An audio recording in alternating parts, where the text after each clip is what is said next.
স্বাধীনতা উত্তর বাংলাদেশে প্রথমবারের মতো কোনো পর্যায়ের হকি বিশ্বকাপে খেলতে যাচ্ছে বাংলাদেশ দল।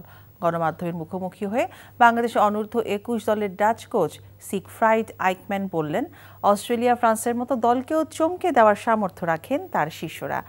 ডাচ কোচ রবিবার দলের সাথে যোগ দিলেও এই সপ্তাহে আবার বাংলাদেশ ত্যাগ করবেন। সেপ্টেম্বরের প্রথম দিন থেকে আনুষ্ঠানিকভাবে কাজ শুরু করবেন তিনি। আগামী ২৮শে নভেম্বর থেকে বিশ্বকাপ শুরু। অনূর্ধ্ব ২১ হকি বিশ্বকাপে বাংলাদেশের প্রতিপক্ষ অস্ট্রেলিয়া, ফ্রান্স এবং দক্ষিণ কোরিয়া। র্যাঙ্কিং অনুযায়ী ওই গ্রুপের সবচেয়ে দুর্বল দল বাংলাদেশ। বাস্তবিক অর্থে এই গ্রুপ থেকে সামনের রাউন্ডে যাওয়ার সম্ভাবনা দেখছেন না কোচ সিগফ্রাইড আইকম্যানও, তবে তার শিষ্যদের সামর্থ্যে আস্থা রাখছেন দলের কোচ।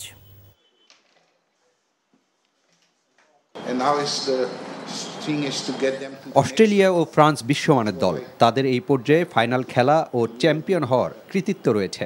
আমরা তাদের বিপক্ষে সর্বোচ্চ লড়াই ও প্রতিদ্বন্দ্বিতার মাধ্যমে চমক সৃষ্টি করতে চাই।